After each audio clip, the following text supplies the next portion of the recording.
Dear Acharya Ji, Pranam. Since we have started this month with Zen Koans, I have a few basic questions for my understanding. A. What is Zen? B. How to read and reflect on Zen Koans? C. What is Zen practice or meditation? Thank you. Sandeep Jamwal, Pune. Sandeep, Zen is that which happens when you read the Zen Koans. Now see, you say that this month we have started with the Koans. And yet the Koans are nowhere in your question. You are asking about the Koans. You are asking about Zen. And you are missing the center. And whenever you do not want to enter that thing directly, and instead prefer to go roundabout and roundabout and roundabout, as they say, beating about the bush, then you obviously miss. Zen does not consist of asking about Zen. When the Koans are in front of you, go to them simply, directly, like an inquisitive, wondering child, or like a desperate lover. Both of them have a certain directness. They do not have roundabout ways. So what is Zen? Zen is that which happens when instead of asking about Zen, you directly enter the Koan. So you missed Zen.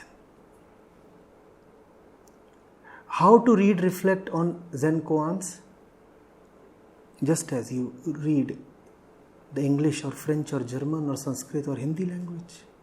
What do you mean by how to read? How does anybody read?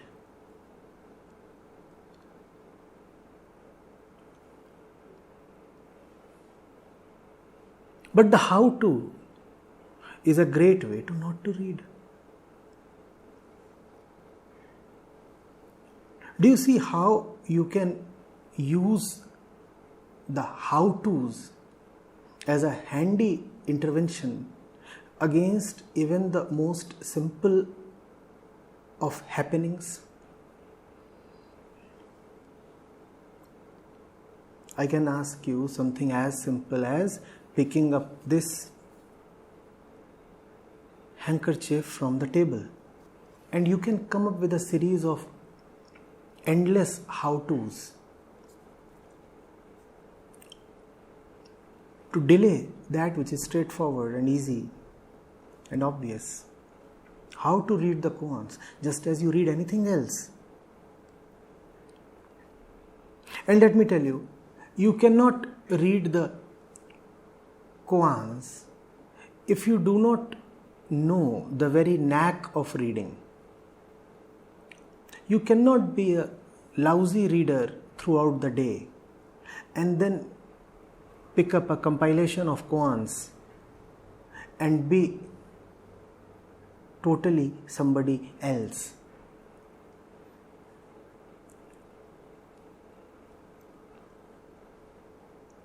If you are a seeker of clarity, if you do not mind getting a few rude hits, then the Koans are for you. But if you are someone who is very touchy, very pricky, very easily offended, someone who is looking forward to, almost wishing to receive hurt, then you cannot become a very tolerant and resilient mind suddenly just when you go to the koans. The koans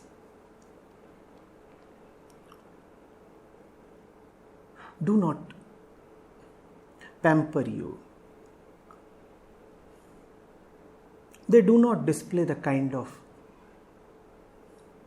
behavior and kindness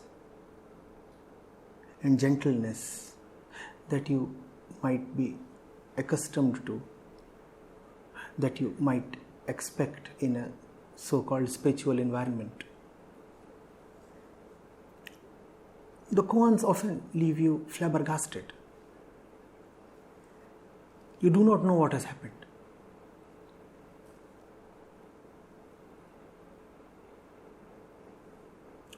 And you will have a point if you say that you came to Zen for clarity, not for more confusion. The koans can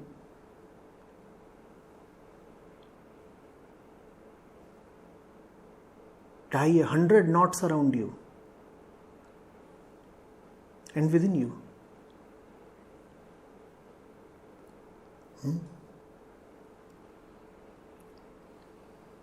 So you need to have a taste for wonderment, a taste for disillusionment. Then the koans will appear delicious.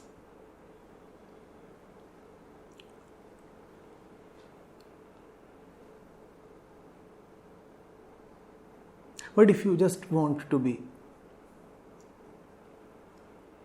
dealt with child gloves,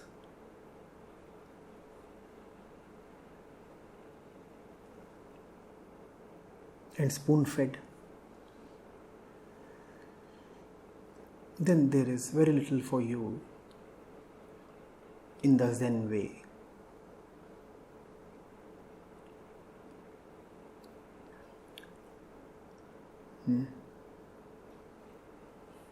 Zen hardly provides you any answers. It rather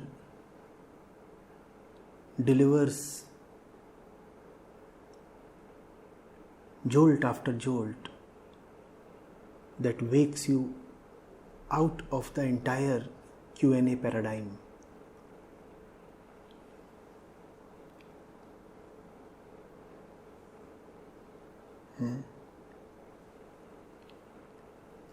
So do not ask me how to read and reflect on Zen Koans. Ask me how to be eligible for the Zen way. Are you getting it? If you are not the Zen kind, then the Koans will just be an alien irritation for you.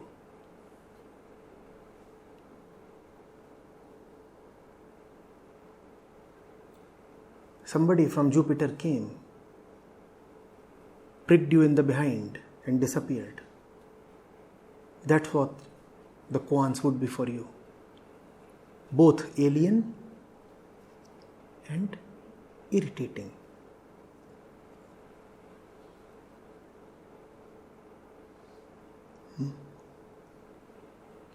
You should be somebody who should be prepared to live in uncertainty.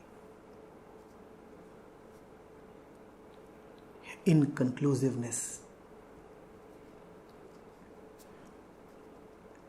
If you are someone who is a sucker for definiteness, then you will get nothing definite with the koans. Are you getting it? Koans are not for the one who is looking for a support.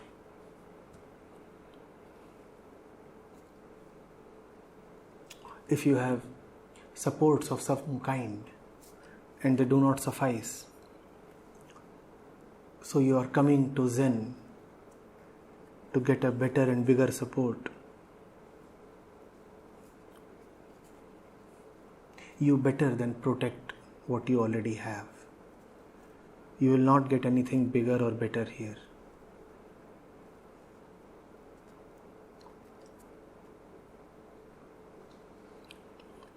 Zen is the territory of great robbers. You will be robbed of whatever support you already have, and you will turn bitter. You will remember it as such a bad expedition, a deal gone grossly sour. You wanted more and you lost whatever little you had.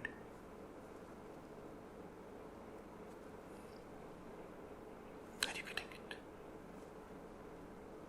In Zen there are no concepts, no definitions, no learnings, no teachings.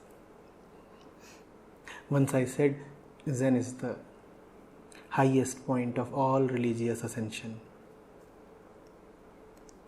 Why? Because there is nothing here. What is there at a point? Nothing. It has an absolute vacancy. No area, no capacity, no volume, no existence. That is Zen.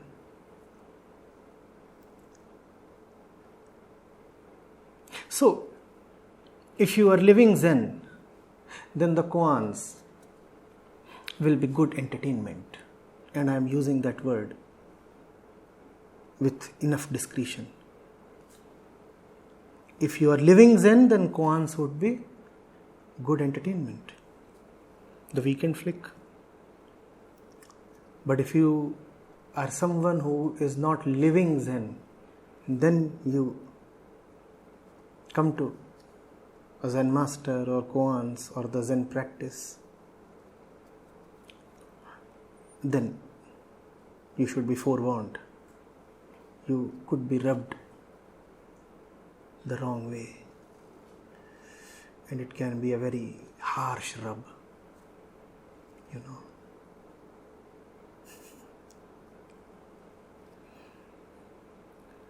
Zen masters are known for being eccentric. Anything can happen. There are no methods there because the destination is immediate. If the destination is immediate, then the shortest route is taken, and the shortest route is now. Do something immediately in this moment that awakens the disciple promptly, immediately.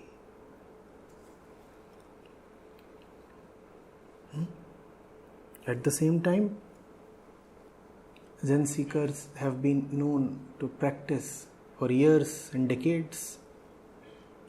Again you are disappointed. Finally you are coming to something definite about Zen. And that too didn't happen.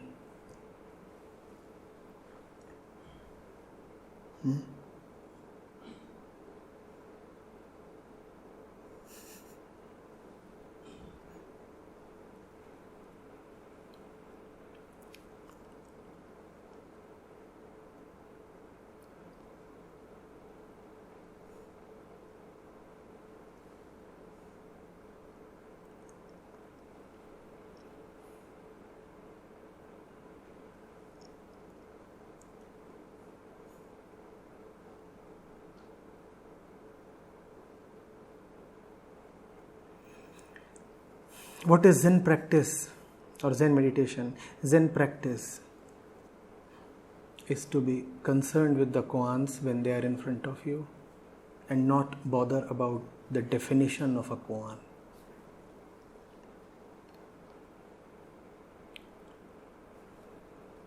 Zen practice is to be able to approach a thing without knowing its definition.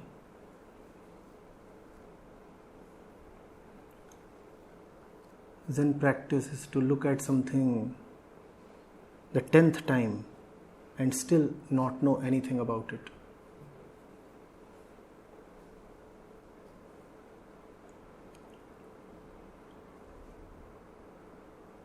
Zen practice is to be brave.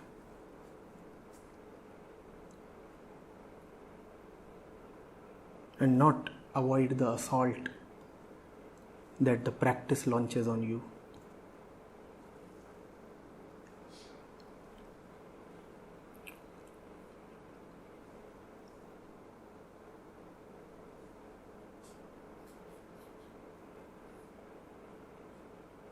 When the koans rain, go out and dance.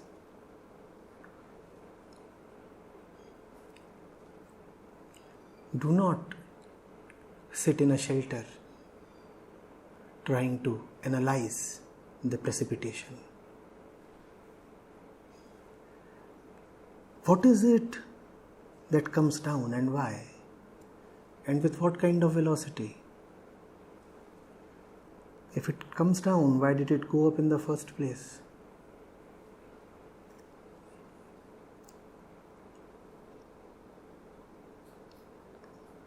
Such queries have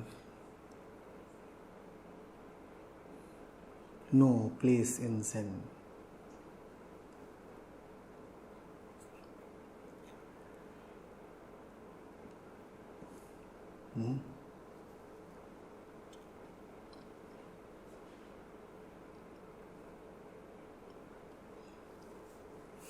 Zen practice, Sandeep, is to read a koan 40 times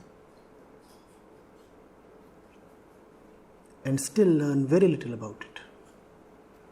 Then read it another 40 times and still learn very little about it. And having read the koan 80 times,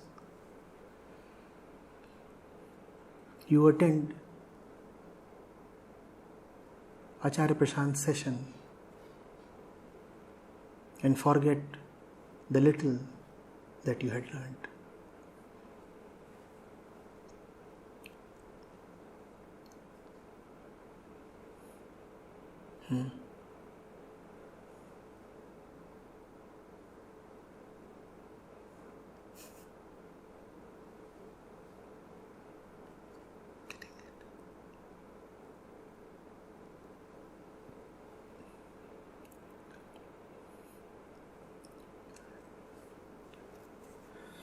I will talk on them. Not because they are explicable, but because it is good fun to talk on Zen.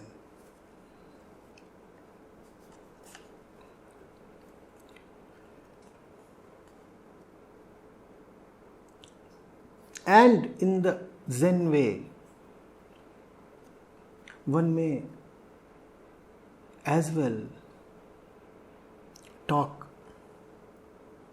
on a beautiful cucumber or a rotten watermelon, just as one talks on a koan, rather senselessly and meaninglessly.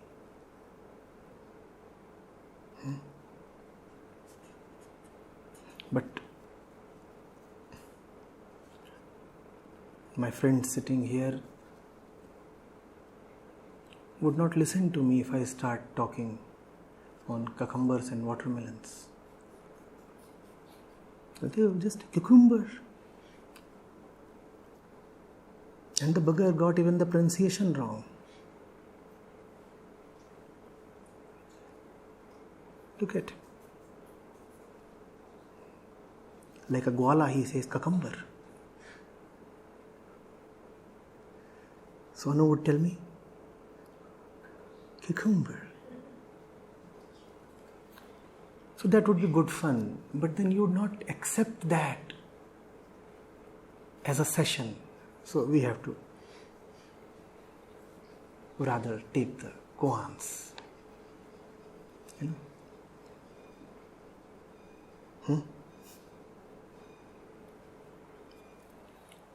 Dear Acharya Ji, my life is becoming more and more clear after I have come across you. Thank you so much.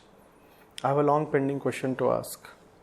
In a few scriptures across various religions, they say that very few people who are self-realized can actually hold or contain their body. What does it actually mean, and can you please throw some light on it?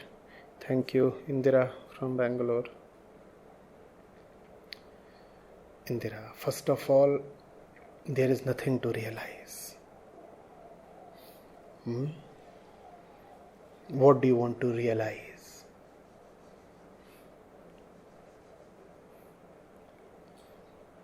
What temptation is there? What target is there?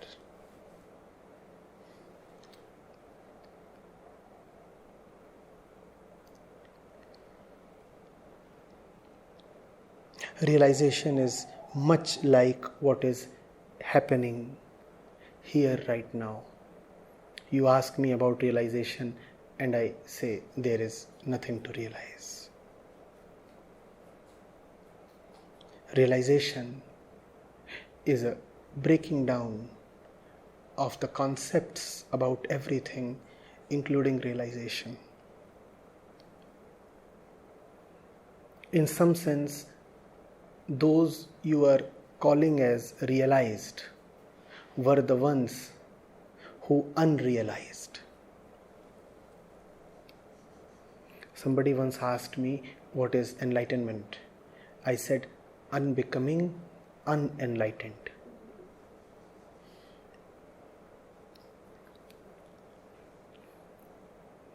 Realization is your essential nature, and that nature means nothing. That nature is neither solid nor liquid. That nature is not hot, not cold. That nature is not beautiful, not ugly. That nature is not expansive, not limited.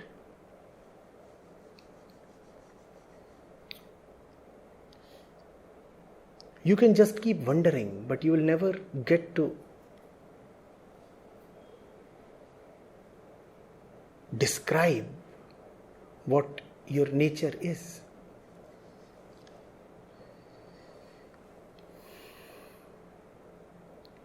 But you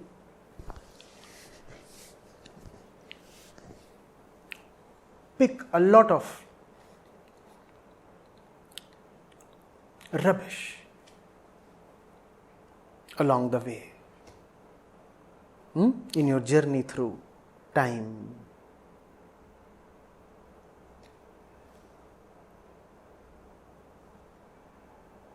And various places, spaces. You pick this, you pick that. And you fill up an empty space. Realization is about doing away with the dirt, getting rid of the rubbish.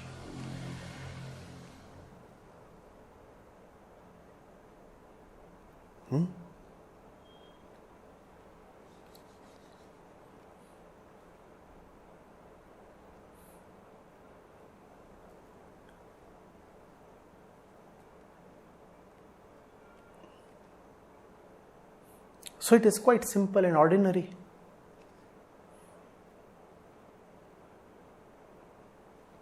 Now you are asking, you have heard that very few people who are realized can actually hold, contain their body. Would a realized one say all this? I am finding it difficult to hold or contain my body. The body is a physical instrument. The body is a product of Prakriti. The body is a machine that operates on its own. What does the realized one have to do with the body?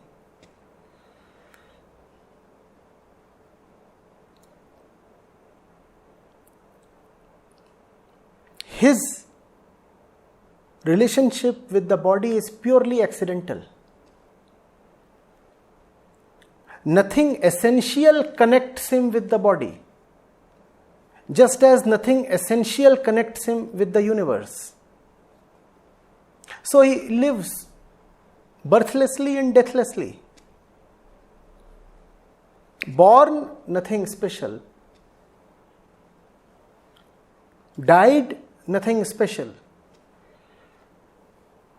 Nothing essential happened at the time of birth, and nothing essential would happen at the time of death.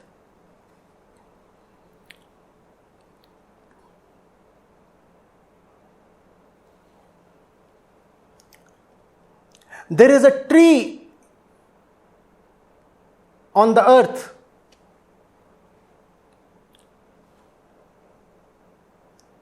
A flower appears on the tree. The flower turns into a fruit. The fruit gets ripe.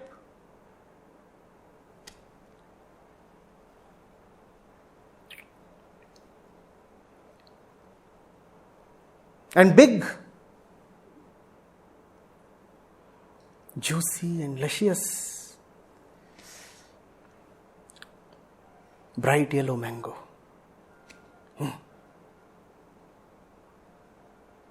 And then one day the fruit falls.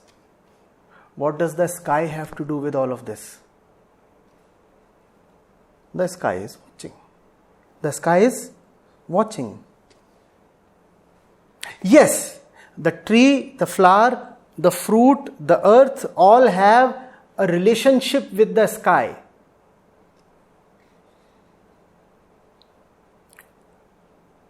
The fruit is in the sky. And that's the relationship. All this keeps happening. The sky remains the sky. And if there is the soil, there would be trees. And if there are the trees, there would be flowers. And the flowers will get pollinated. And they will turn into fruits. And one day the fruits will fall. What does the clear sky have to do with all this? Does he go and stop the fruit from ripening? Or does the clear sky go and force the fruit to fall earlier than usual? If the clear sky does not force the fruit to fall earlier than usual, then Indira, why are you saying that the realized ones find it difficult to contain the body? The body will continue its processes. The fruit will do what fruits do. The sky will be what the sky is. That's the body and the realized one.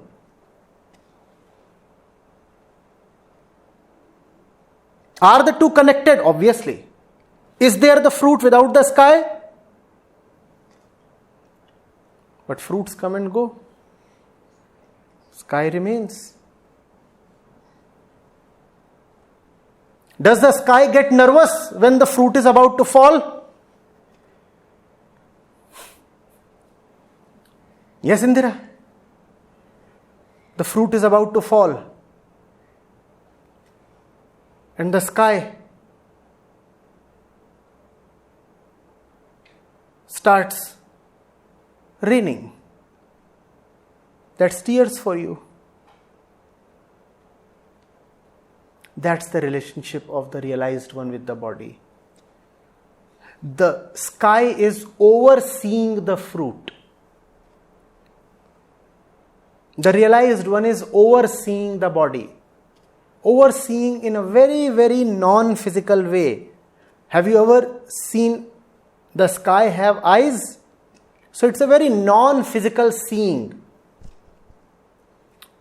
The trouble with the word seeing or witnessing is that you start conflating it with manual and physical seeing, envisioning.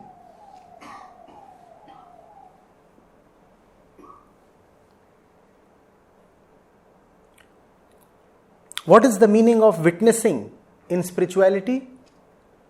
Witnessing is that which happens between the sky and the fruit. Is it happening at all? You could even say that it is not even a happening. So witnessing is something that doesn't happen.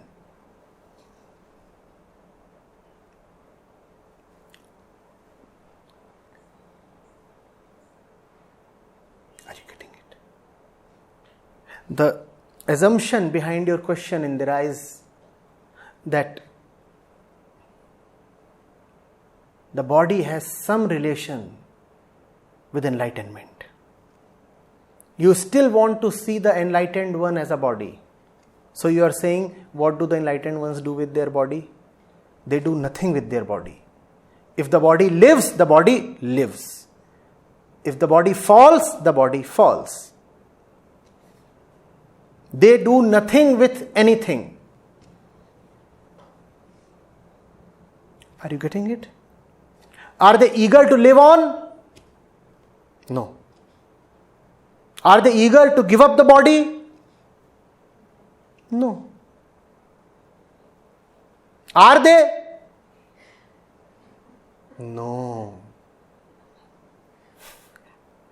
When they are not, how can they have eagerness?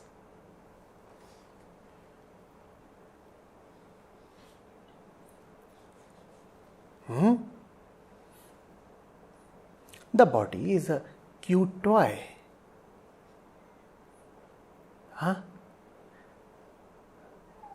Existence is full of toys. And these toys keep playing with each other.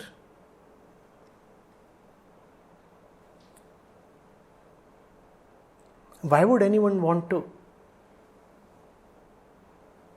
forcibly destroy the toy?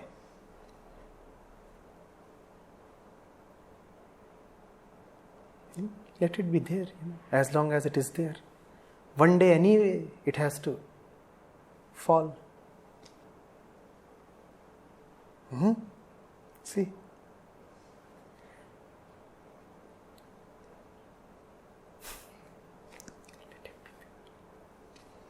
Let him be there.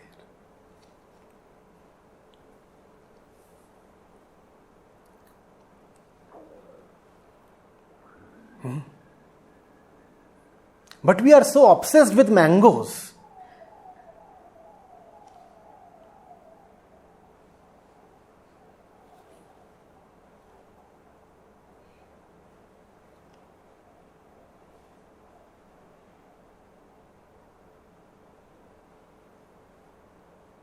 That to us the sky is worthless. Why? It has no juice.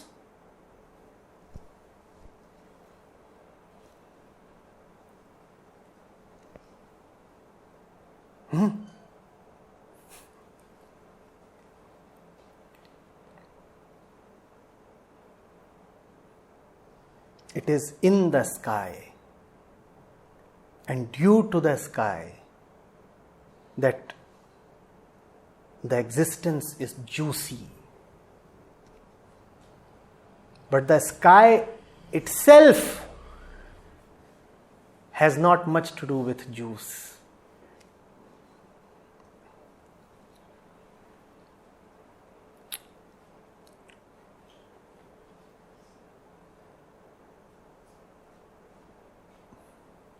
Does that gladden you? Does that disappoint you? Figure out.